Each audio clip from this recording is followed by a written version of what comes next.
So welcome to the seminar. It's my pleasure to introduce Daniel Smith from the Department of Psychology at the University of Durham. Dan has done his PhD in Nottingham, a postdoc in Durham with Thomas Schenk, and since 2007 has been a lecturer and now senior lecturer at Durham. I've met Dan a few years ago, and I've always been impressed with the very ingenious experiments that Dan is designing. He's interested in the coupling between eye and attention. Now the problem is that in the brain, areas that control eye movements seem to be the same as the brain areas that control attention. So what is the relationship between eye movement and attention? Is attention simply using the same machinery that has evolved for eye movement just because it's there and it's useful? Or is the dependence tighter, like we cannot orient attention unless we can move the eyes to a certain location? Attention is nothing else but repressed eye movement? Or is the truth somewhere in between these two extreme positions, a coupling which is not as tight as the second hypothesis, not as loose as the first? I was talking about ingenious experiments, and I think one of our staff members has been a participant in Dan's experiment. And hello. The experiments go like this. You turn your eyes, max, you cannot move your eyes anymore, and when you cannot move your eyes anymore, then you cannot orient attention to that side of space. Now I thought that's quite cool, and then tell us more about it. Well, you just told them the whole story. Should we just go straight and have some wine? Okay, thank you very much, Daniel. Yeah, so I think the first time we went was in Tübingen at the workshop they had there. So this is an amazing venue, so I'm very impressed. I shall do my best to try and kind of be worthy of all these great venue. So what I want to do is just give you a quick overview of the talk. Danielle has kind of prefaced some of that stuff. And then I'm going to talk about 2/3 of the talk is going to be about spatial attention, and the last third of the talk is going to be about spatial working memory, because there are some nice overlaps between the mechanisms and the interactions between memory, attention, and the oculomotor system.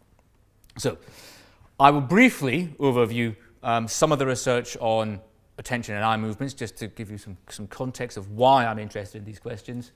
And as I said, we'll talk about spatial attention and oculomotor control.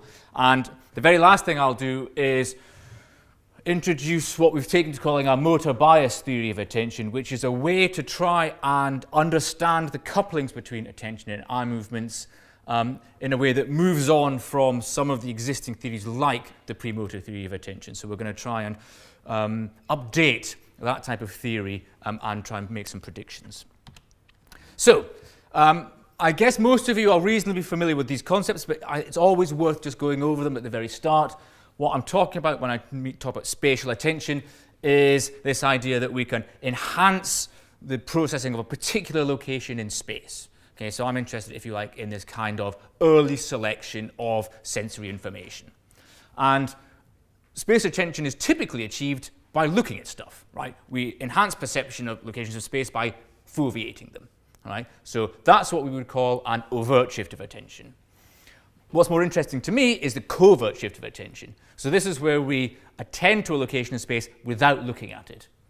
And this orienting of attention can be achieved in a couple of different ways. We can exogenously orient towards something, and this is where some sort of salient peripheral event summons attention to that location. So that might be a luminance change, like a flicker, or it might be a particularly salient item in an array of other items, so a horizontal line among vertical lines. Endogenous attention is the sort of willful attention. This is the voluntary, conscious attention when I choose to pay attention to something. So there's a distinction between exogenous attention on the one hand, which is automatic, it's fast, it's reflexive, and endogenous attention on the other, which is relatively slow, takes around 300 milliseconds, but is consciously controlled and can be sustained. And the real research question I'm interested in is, well, what are the mechanisms that control the orienting, the shifting of attention to different locations in space? And as Danielle has already said, there is this strong view that there's a very tight coupling between the systems that we use for overt orienting, that is, the systems for programming and executing eye movements, and the systems that are used for covert orienting. This is based on many decades of research. I think the idea really emerged actually in the sort of late 70s, early 80s. Ray Klein suggested this idea of what he called the oculomotor readiness hypothesis, which is essentially that if I want to covertly attend to something, I must program an eye movement to that thing, but not execute it. So it's the motor programming that produces the shift of attention. Actually, in his 1980 paper, they reject that hypothesis. But throughout the 80s, more confirmatory evidence seemed to appear. So, for example, in Durham, Shepard, Findlay, and Hockey did a really nice experiment where they looked at where does attention go just before you make an eye movement. So the idea was you're fixating here, but you're planning to move over here. Well, it turns out that before you make an eye movement, attention is oriented to the endpoint of the saccade. And so the rationale there is it's the saccade programming that's producing the shift of attention, which appears to be consistent with this idea of a very tight coupling between attention and eye movements. We know also that attending to locations in space affects the metrics of eye movements. You can see this in trajectory deviations. So this is particularly evident in Shaliga in 1987. What they showed is that if you attend to a location here and you make a vertical saccade, the saccade is deviated into the opposite hemispace. The situation is not quite as simple as that because it seems to depend on the point at which we execute the eye movement, but the take-home is attending to a location interacts with eye movements, suggesting these two systems are very, very tightly coupled. And of course, there's lots of imaging evidence. Some of you might be familiar with this. If you bung someone in a scanner and you ask them to make eye movements, you get a whole bunch of areas lighting up, like the frontal eye fields, the parietal eye fields, areas in the colliculus. And if you get them to do covert attention tasks, the same areas light up. Okay? And so you have this idea that there's a shared neural substrate. So, this might give you the sense that actually the strong position that attention and eye movements are basically the same sort of thing is correct. But more recently, that idea has come under quite a lot of pressure for a number of reasons. So Ray Klein has had a long-standing sort of, series of experiments where they claim that attention and eye movements are not linked. So they get people to make eye movements on 80% of trials, and then on 10% of trials they have to attend. Right? And what they find is that even though you are supposed to be making an eye movement, you're programming the eye movement, you don't get a shift of attention. Okay? So they argue that things aren't linked. And they've done a number of those experiments. More recently, one of my PhD students, Stephen Dunn, did a series of experiments where they used small rewards to reward certain spatial locations. And what you find is that those spatial locations have, or stimuli at those locations, have reduced latencies for saccades to that location. Right? So they elicit very fast eye movements. But they don't seem to capture attention more than other locations in the display, right? Which suggests actually perhaps these systems are not so tightly coupled. Sabine Bourne did a really nice experiment showing that saccade programming alone is not sufficient to orient attention, rather following up on the work of Klein. Okay. And Belopolsky and Theos showed a few years ago that if you're actively sustaining attention at a location, you don't need to have an active saccade plan. So there's a number of sources of evidence that seem to suggest that actually perhaps that coupling between attention and eye movements is not quite as tight as we thought.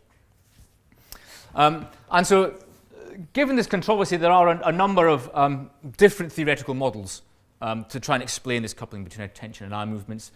Models like Schneider's visual attention model, which proposes that attention allows you to program a saccade. So in their view, attention is necessary in order to get saccade preparation. Rizzolatti, more famously, I think, argues the opposite. So Rizzolatti's view is probably the strongest view on the link between attention and eye movements. In their view, in order to get a shift of attention, you must plan an eye movement. Okay? And in fact, they say that covert attention is nothing more than a planned but unexecuted eye movement. Hommel's theory of event coding also predicts connections between attention and eye movements, but it doesn't make any really clearly testable predictions, unfortunately. And many of these models, as I hope to convince you of perhaps at the end of the talk, can be accounted for in a broader bias competition framework, where we think about attention and eye movements as both contributing to some sort of process of bias competition, rather than there being some sort of privileged role for the eye movement system. Okay, so that's the sort of brief background. Is that everyone sort of quite happy with that? So the basic idea I want to try and test then in the next few experiments is, what's the nature of the coupling between attention and eye movements? Can we design clever experiments that will allow us to tease these two things apart? And this whole research really stemmed from a couple of papers that came out in the late 1980s and which inspired the work that I did my PhD on. So in the late 80s, Bob Rafal and colleagues looked at patients with a neurological disorder called progressive supranuclear palsy. And progressive supranuclear palsy affects the brainstem, the oculomotor centers in the brainstem, and so these patients present with vertical paralysis of gaze, right, initially. As the disease progresses, they also then get horizontal paralysis, but there's a window where they have fairly impaired vertical saccades, but relatively intact horizontal saccades. And what Rafal and colleagues report is that these patients have a deficit of exogenous orienting on the vertical, but not on the horizontal, right? For endogenous orienting, this voluntary shifts of attention are actually okay on both axes. So there's a suggestion there that maybe the eye movement system is really critical for this exogenous mode of orienting and less important for the endogenous. So I tried to follow this up as part of my PhD, and we were lucky enough to meet this patient here. So patient AI is a patient who has no eye movements whatsoever. So she has a congenital ophthalmoplegia. What's actually now I've discovered is called craniofacial disinnervation syndrome. So the eyes, the muscles that control her eyes never develop properly. So they're basically stuck forward. Right? So she makes saccade-like head movements. So we thought it would be an interesting test bed for this idea that eye movements are essential for exogenous orienting, but not endogenous orienting. So we did a series of experiments where we looked at peripheral cueing using a kind of standard Posner task to measure exogenous orienting, and we contrasted that with an arrow cueing task, which was supposed to measure kind of endogenous orienting. The critical difference here is that the peripheral cueing task, the cue is non-predictive. So the participant doesn't know where the target's going to appear, so they can't choose to pay attention to one location above the other. In the arrow cueing task, the arrow does predict target location, so the person can use the arrow to orient attention to the likely location of the target. Okay, and what we'd expect then is that AI should show a deficit of exogenous orienting, but not endogenous orienting, right, if this dissociation is true. As far as we know, she's neurologically normal in every other respect, and I've learned to be cautious when I say that. What I really mean is she hasn't had a stroke, she doesn't have a lesion that's causing neglect, although of course she hasn't been able to move her eyes, so she's not normal in the sense that you or I are doing it, are kind of neurologically normal. And we looked at peripheral cueing, arrow cueing, and inhibition of return. So the first figure I want to show you is the control data from the peripheral cueing task. So that's in the red bar. That shows our age-matched controls, and they show really nice, big exogenous orienting effects, around 40 odd milliseconds. So that's actually a very substantial effect. The arrow cueing task also shows a similar effect size, okay? And these are 95% confidence intervals around these. So the question was, what happens to AI when we get her to do these tasks? Does she show any problems? And the answer is, her exogenous orienting is basically completely abolished. So she doesn't show exogenous orienting to the peripheral stimulus. And we tried this a number of different times. So we tried using different intensities of stimulus, different cue intensities, different target intensities, and over the course of 3 or 4 experiments, she didn't show any exogenous orienting. In contrast, her endogenous orienting was intact. In fact, her endogenous effects were somewhat larger than in our control population. And in some ways, this makes sense because she's, if you imagine, on an invalid trial, AI is attending to the wrong location and something suddenly flashes up in the unexpected location. For a healthy participant, that would attract attention, right? And they could then process it. For AI, she then has to make a voluntary shift of attention to go and find out what the hell that was in order to be able to detect it. So she seems to have a disproportionate cost on invalidly cued trials. Okay, so that really got me thinking about this link between exogenous orienting and the eye movement system. But there are a number of caveats, of course, that you might have with one participant who has this fairly rare condition. The first being, well, it's not talked about often, but sometimes it can be difficult to generate reflexive cueing effects in healthy participants. Not in our sample, using our paradigm, but some people have reported it. Maybe we should do something else to make sure that this actually generalizes beyond a single participant. Now, fortunately, we didn't do that, but Shea Gabier and colleagues took a larger population of people with Duane syndrome. And Duane syndrome is a developmental disorder, and these people often have problems making abductive eye movements, so they can't move eyes away from the midline. And what Gabier and colleagues showed was that they have exactly the same pattern of deficits as AI does. So they show impaired exogenous orienting in the visual field where they can't make eye movements. Whereas when they look with the good eye, they have intact orienting. And their endogenous orienting is also intact. Okay, so it works in AI, it works in Duane syndrome as well. Of course, these are still patients in the sense that these are not neurotypical participants. So the next question we want to ask is, well, does this generalize to healthy participants? And there you run into a few problems, which is how do you develop a paradigm where you can disrupt eye movements in a healthy participant?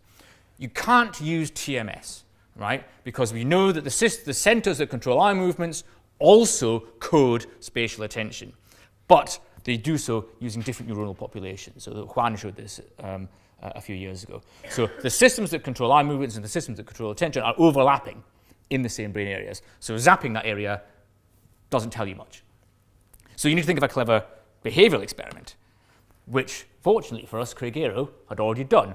So in 2004, they published a paper using what we've sort of taken to calling the eye abduction paradigm, and this is what Daniela alluded to earlier.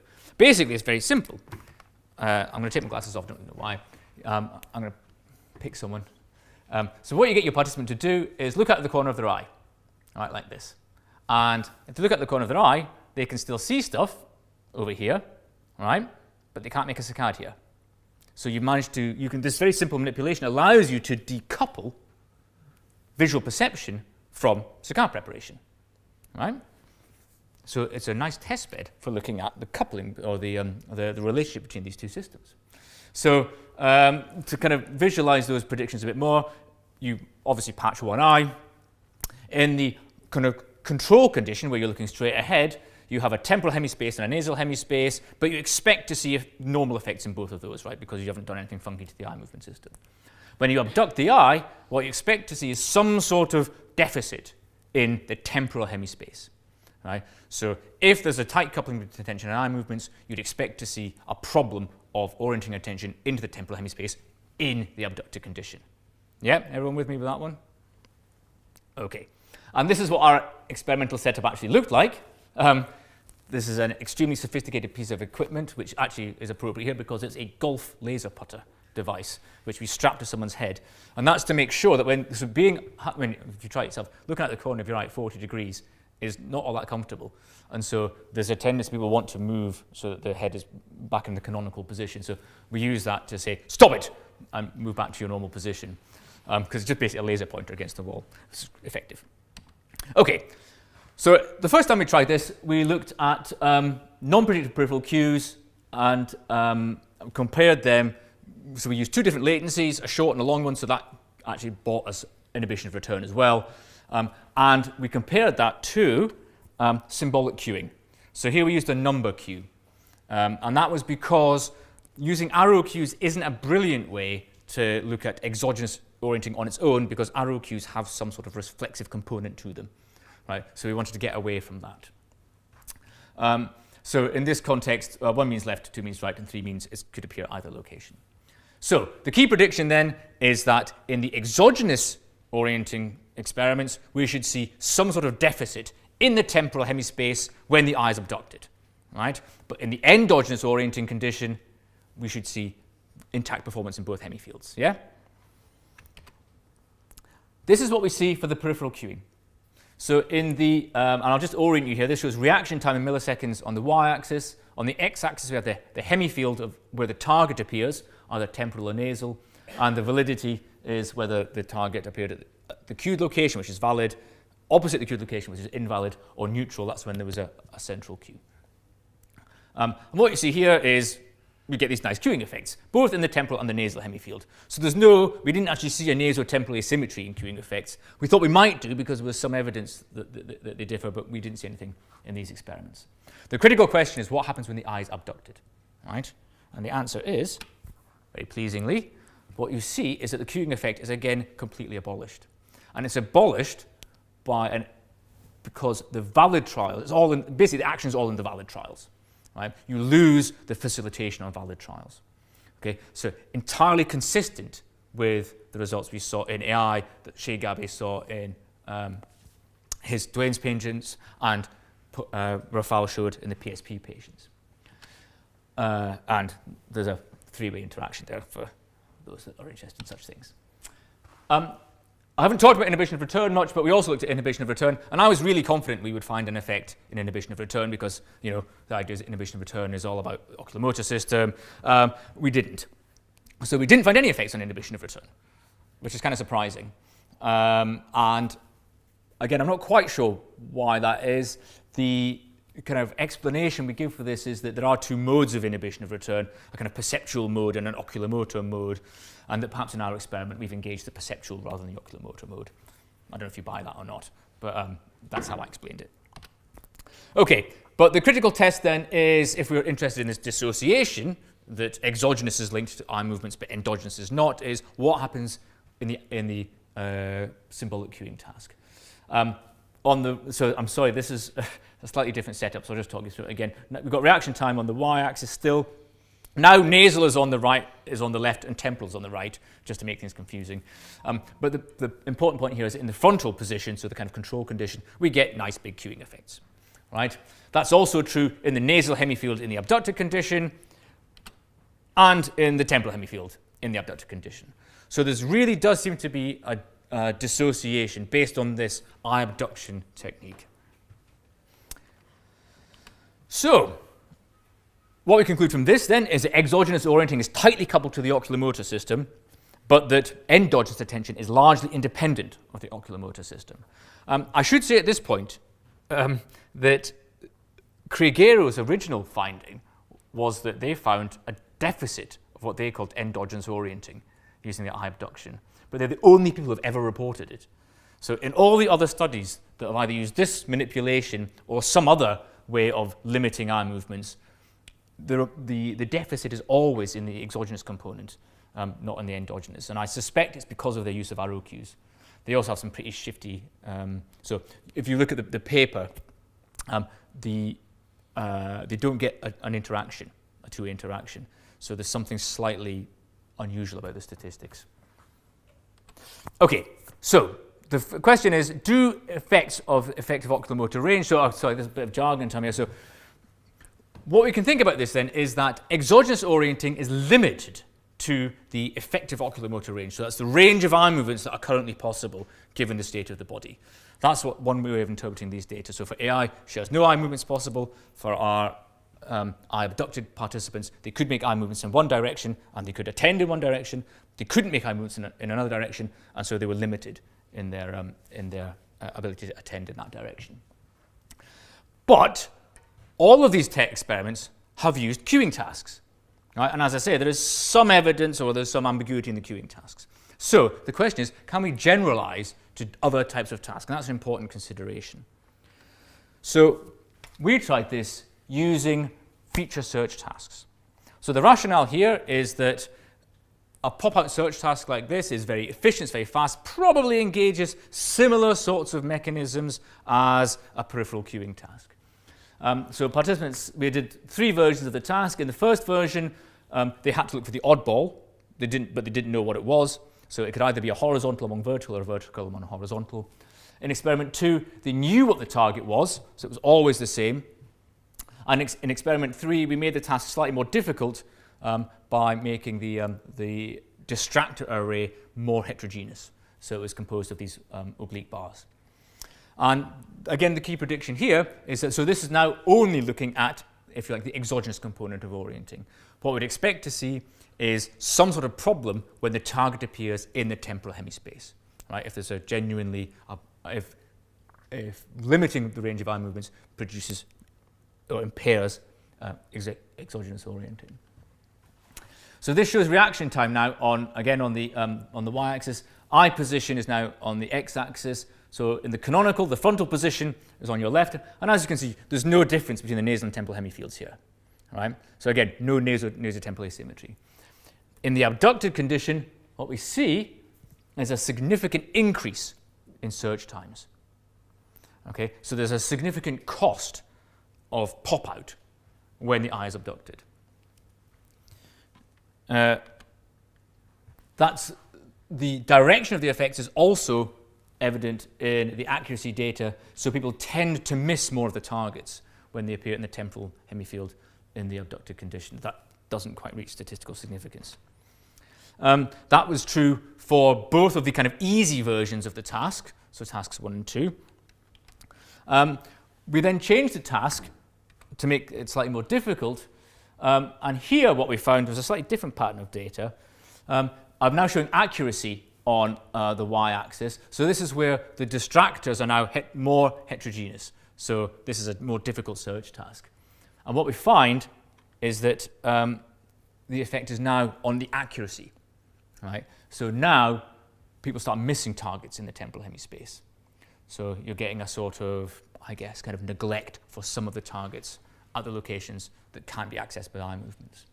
And this is not a speed accuracy trade-off because the reaction times are also slower there, but not quite significantly so. Okay, so that would seem to suggest that this idea that exogenous orienting depends on eye movements does actually generalize beyond cueing tasks. So we might then ask, well, what about endogenous orienting? Okay, can we also show the other end of the dissociation? Can we show that endogenous orienting is intact when you disrupt eye movements? And this shows a second experiment that we did using the more heterogeneous array, and we contrasted the pop-out search with a conjunction search. What we find is that in the feature search task, we find exactly what we found before, which is this cost of pop-out. Now, what's really interesting here is we've tested multiple set sizes, right? And the cost stays pretty consistent across the set sizes.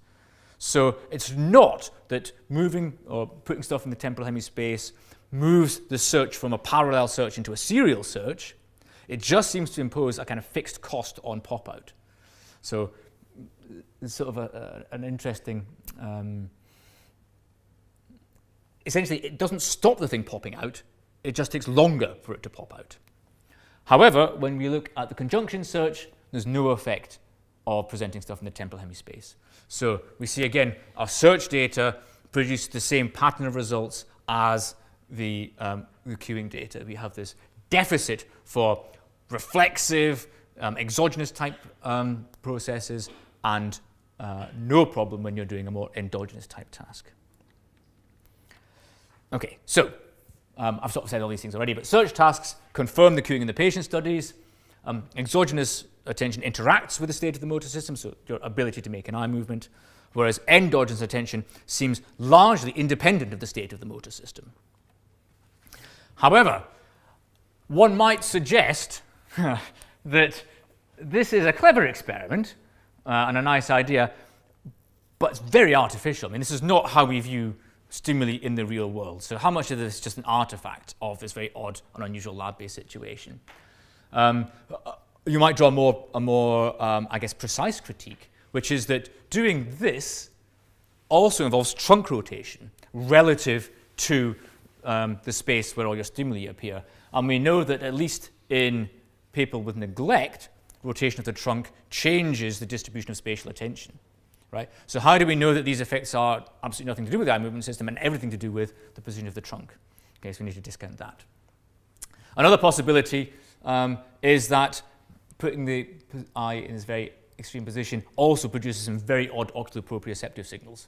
Right? And we know from Daniela's work that oculoproprioceptive signals are very important for determining the locus of attention. So how do we know that this is not just something to do with oculoproprioception rather than the ability to plan and execute eye movements per se, if that makes sense?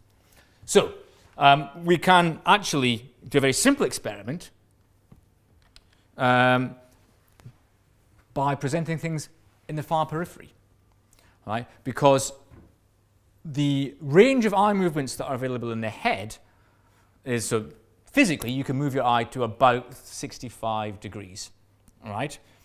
But under normal viewing circumstances, the maximum range of an eye movement is 40 degrees.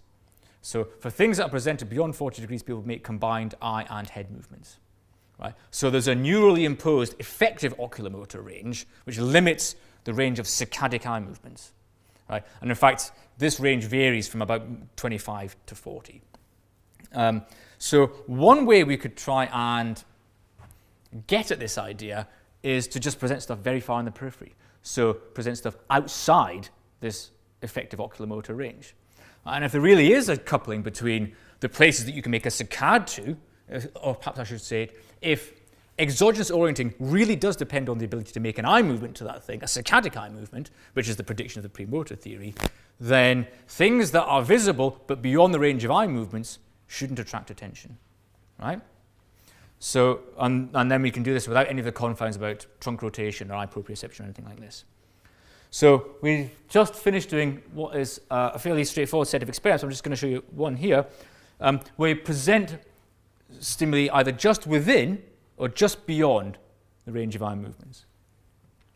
Again, it's a non-predictive peripheral cue. This is a slightly counterintuitive way to present the data. What we have is stimuli at 35 degrees, so this is just within the sort of average effective oculomotor range. At 40 degrees, which is just at the oculomotor range, and at 45 degrees, which is beyond the effective oculomotor range. And the reason that we chose those distances is because they map onto where the stimuli would be in terms of the oculomotor range in the eye abducted paradigm.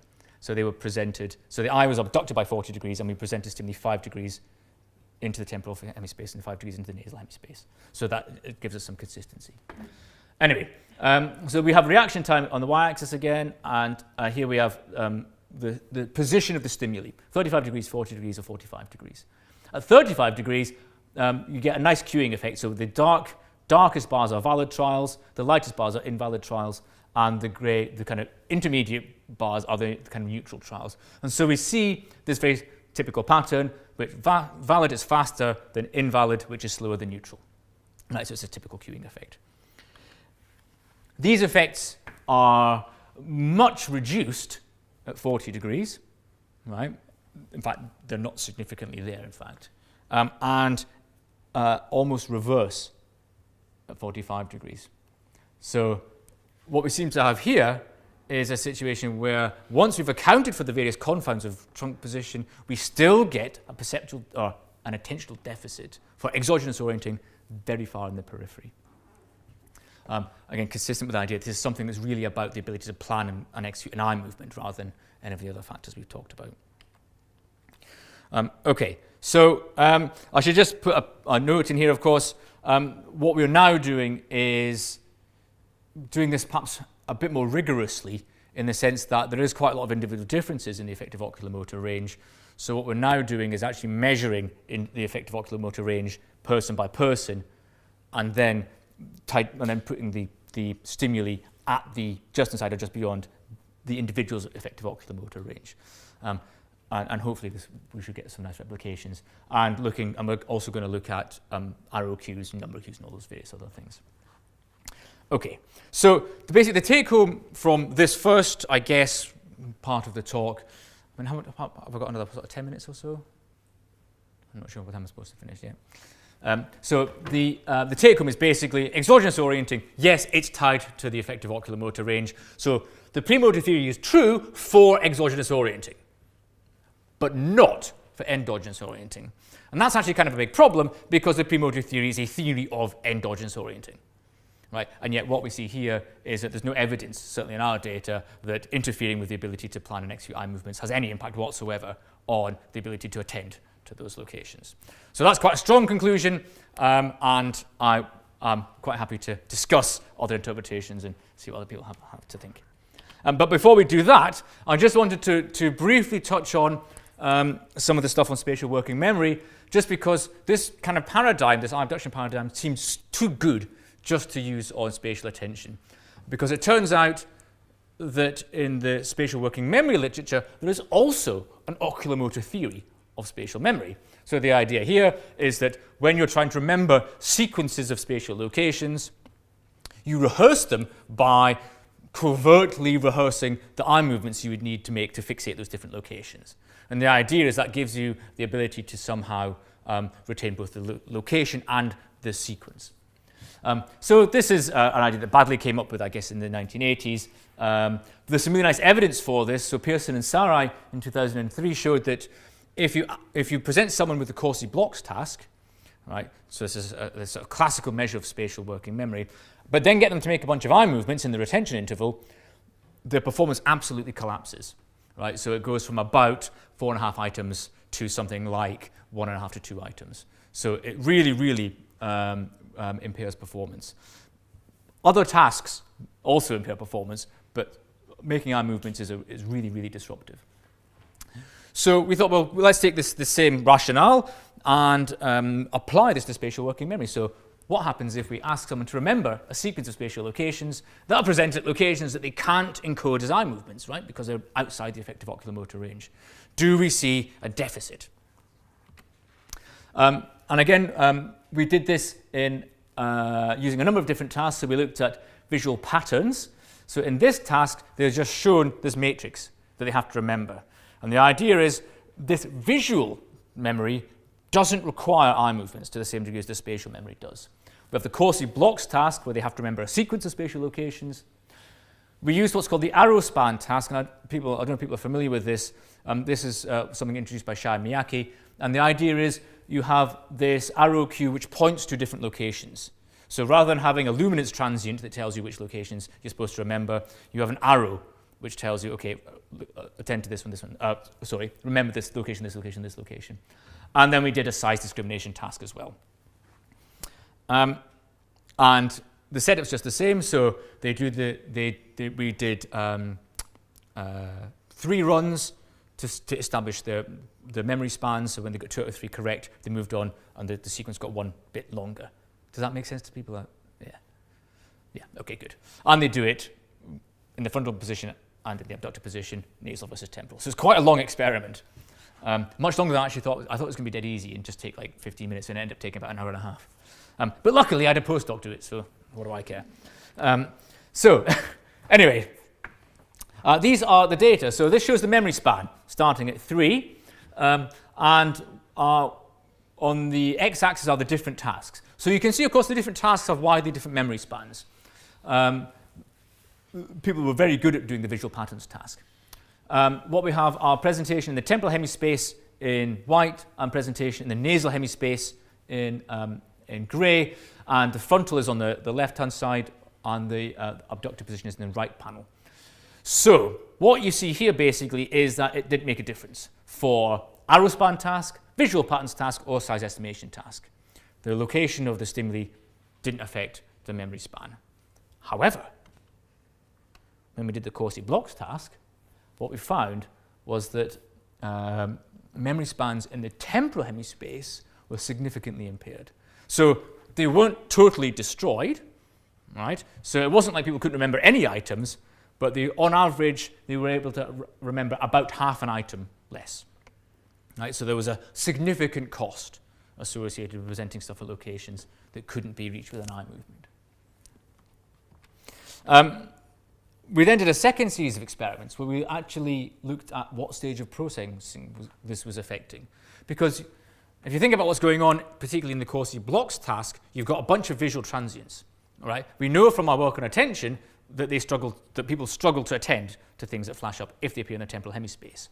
So what we're calling a memory problem might be an encoding problem, right? That they're just not attending properly to the locations. And in fact, there is some evidence for this. So what this shows is when people start the task in the abducted position and then move back to the central canonical position for the rehearsal and the recall phase, right?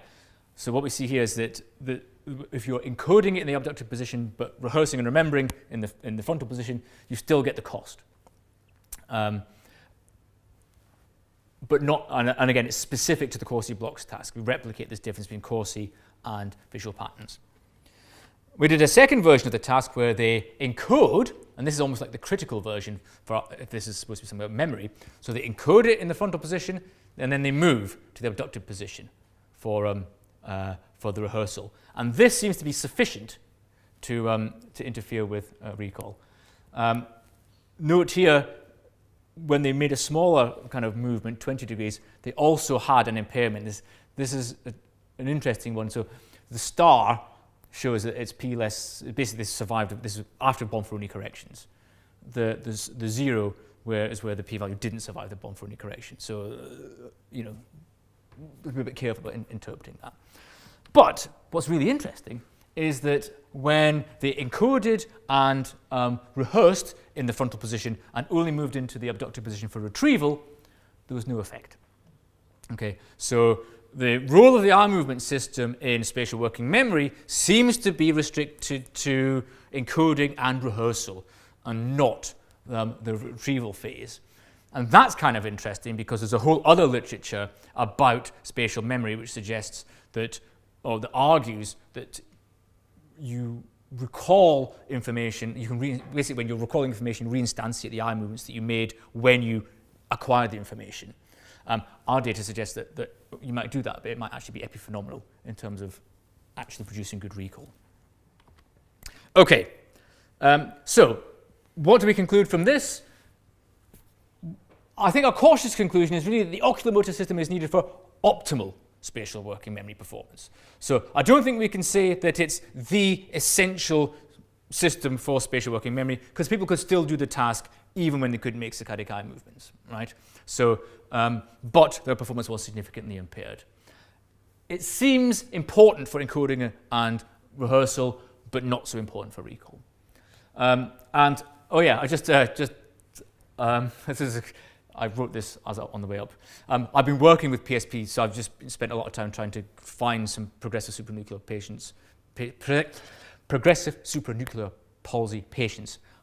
Try saying that on stage, of my own, and we've been doing spatial working memory with them, and they show exactly the same deficit as Rafael and Posner's patients show on cueing, in that they have a deficit of spatial working memory on the vertical axis that's more pronounced than the one on the horizontal axis, although they're actually pretty poor on the task compared to age-matched controls. Their memory spans are not great, but then they've got a degenerative neurological condition, so maybe we shouldn't be too surprised. Okay, so I guess I've talked for a long time. So we can discuss eye movement system appears to be involved in attentional capture by onsets, yeah? Optimally efficient visual search. So remember, visual search, it still popped out, it was just slower. Optimally efficient spatial working memory. People could still remember stuff, but just not quite as much stuff. Oculomotor system is less important for attentional capture by offset. I didn't actually show you this data, but I have some interesting data to show that offsets capture attention without necessarily engaging the eye movement system. They're certainly not important for conjunction visual search, and they didn't seem to be terribly important for visual working memory if you're just remembering a pattern rather than a spatial location. And how can we understand this?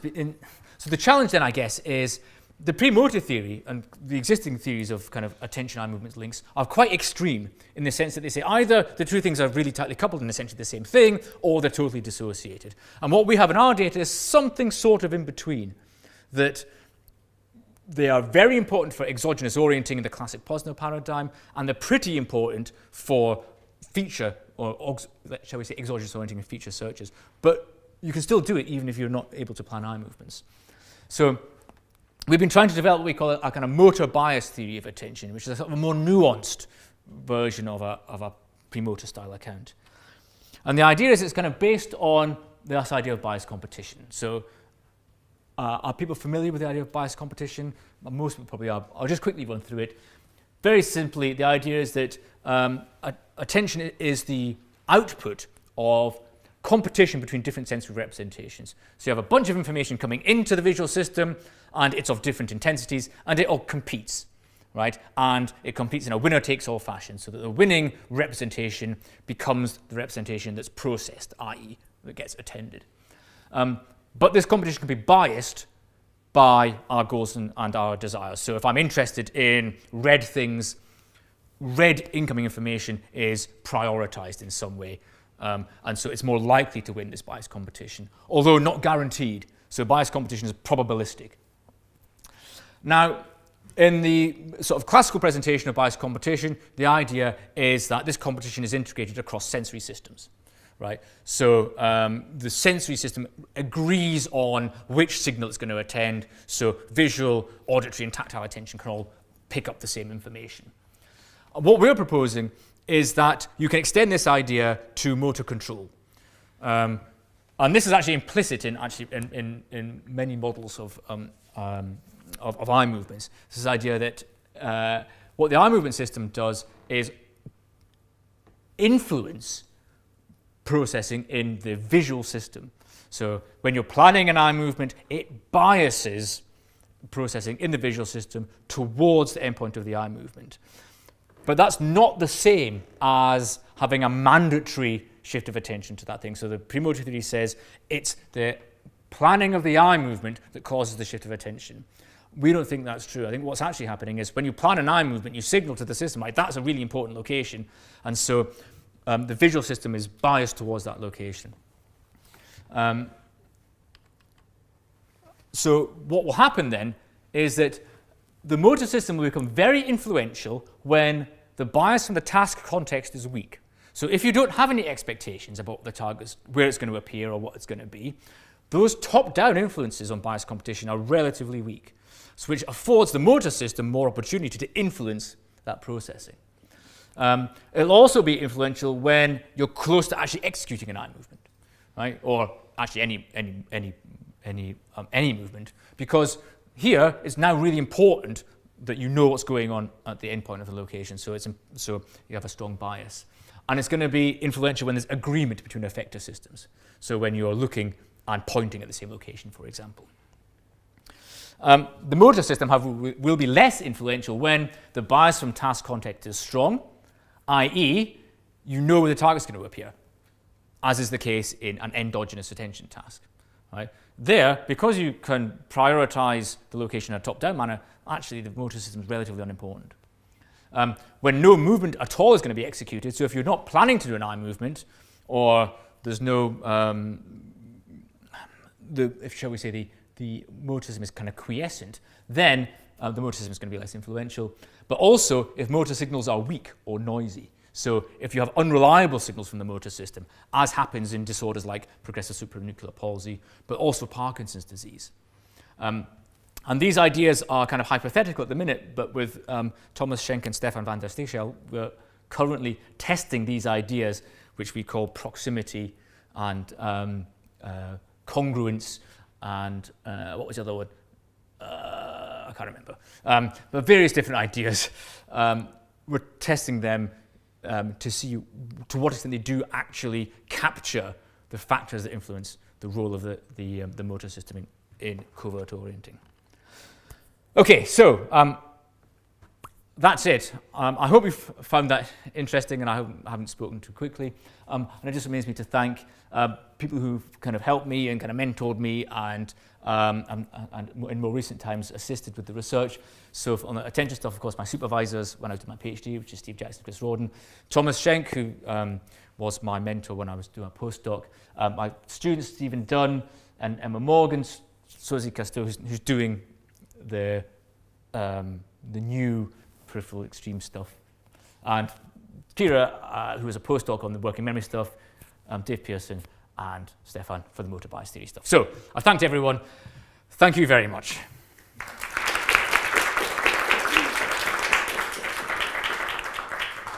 Thank you, Daniel, for this very inspiring talk. This is Cool. inside. And now we have some time for questions. Very interesting talk. I wanted to ask you about the spatial working memory count, because it seems to me that the eye movements there are like, they are to the spatial working memory what sub-vocalization is to a verbal. And we know that if you block sub-vocalization, then people don't. Yeah. So therefore, if you block eye movements, you're going to have worse spatial working memory. So actually, the eye movements are actually the mechanism of rehearsal and nothing to do with attention. That would be my preferred interpretation of the spatial working memory data. But I do think that I have to be cautious because we got the effect also when they were only abducted in the encoding phase, if that makes sense. Yeah, but the thing that's worrying me about that experiment, I think, is that it feels exogenous. Sorry, endogenous. It doesn't feel exogenous. Oh, I see. So that the rehearsal component is a sort of endogenous rehearsal. Yes, I guess the difference between that and endogenous attention would be that it's willful rehearsal of an oculomotor program, whereas endogenous attention could be willful manipulation of any other a sensory system. But because it's endogenous, you should be able to do it even though you can't make the eye movement. That's what I'm getting at. Yeah, I think that possibly is. We're possibly talking slightly cross purposes about, so just because it's self-generated doesn't necessarily mean it's not oculomotor. So the argument I was making about attention was that you can attend to something without involving the eye movement system at all, right? And that just happens to be when you have an expectation about where it's going to be. In the spatial working, and so there is some mechanism that you can use to enhance perception that's non-oculomotor. What I think the spatial working memory data show is that it's the rehearsal relies on rehearsal in the oculomotor system, even though you're willfully doing it, possibly. One other point was I saw a talk by Candice Kokomori who basically argued that there was no rehearsal mechanism in spatial memory, and that's why we didn't get an effect. That basically there was a store, but no, there wasn't an oculomotor equivalent of a rehearsal loop. It's kind of interesting. I'd like to ask you about the offsets. Sure. So you said you didn't find the same exogenous effects with eye movements. How does that fit in with your bias competition theory? Well, that's a very difficult question. I wish I hadn't put that in my slide. So what we found with the offsets was that you got reliable orienting to an offset, attentional orienting to an offset, but it didn't facilitate saccades.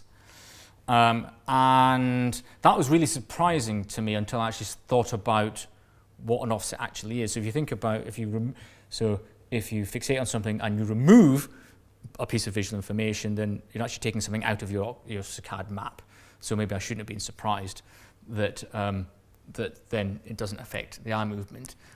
The fact that it still summons attention suggests that even some forms of exogenous cue can be achieved without engagement of the eye movement system.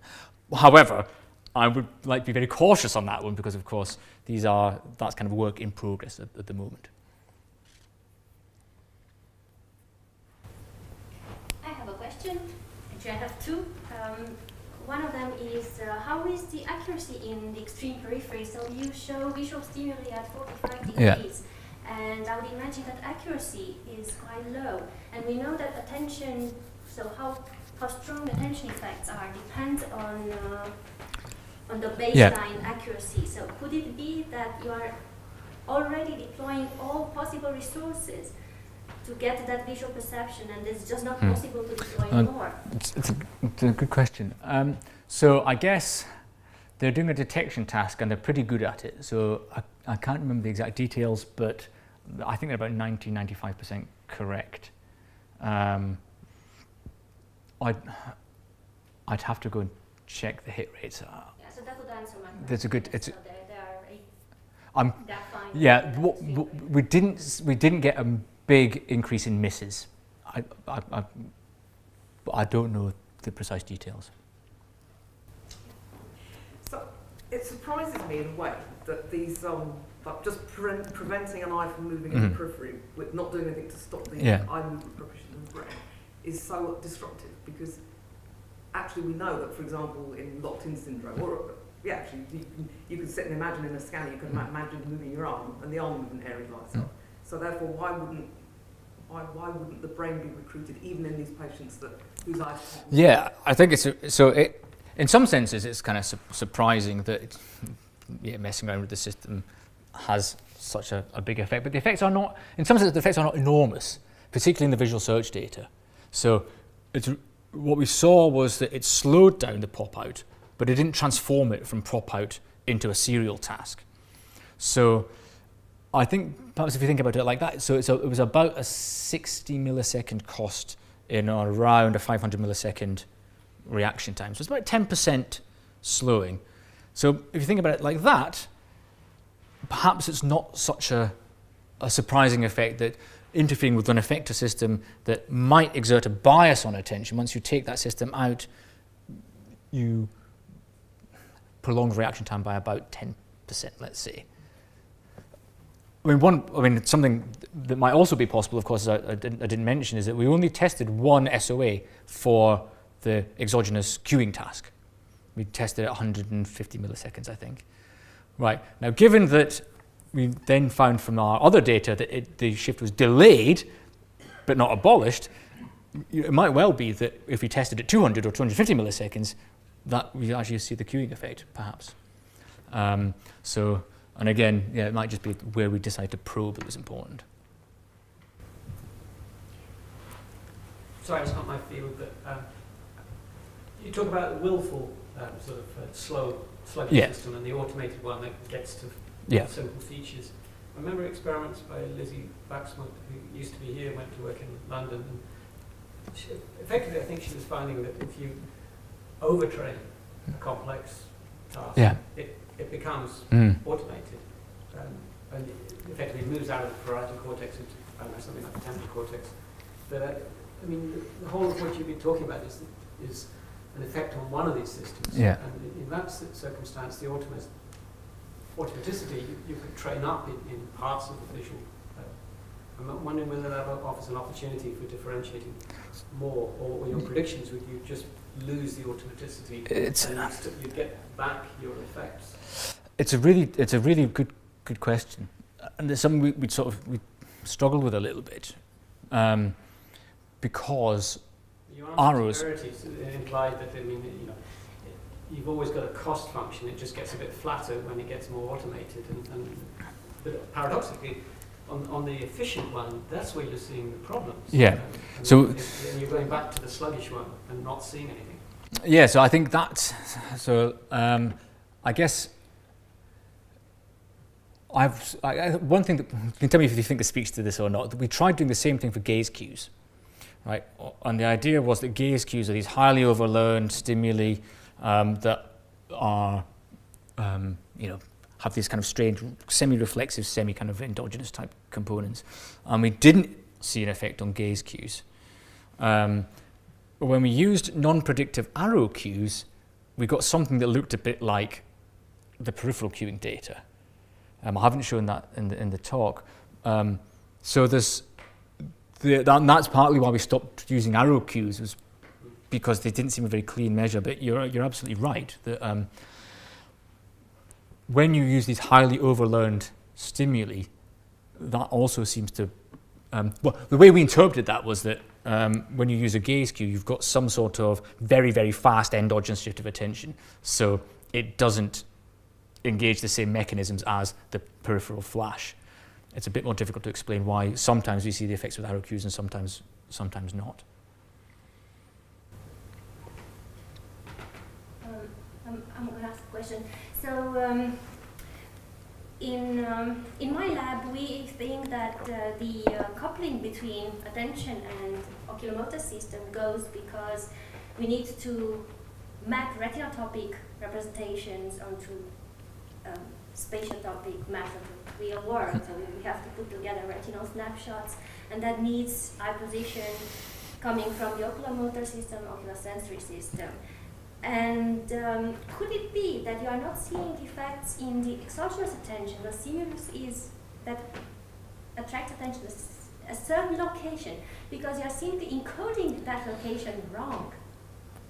And so it could be that the so in the abduction experiments, that what you're seeing is a change in the oculomotor, oculoproprioceptive signal, and you would, if you would present, instead of just one target at the location of the cue, an array of targets, you would see that attention goes to a different location. Yeah, possibly.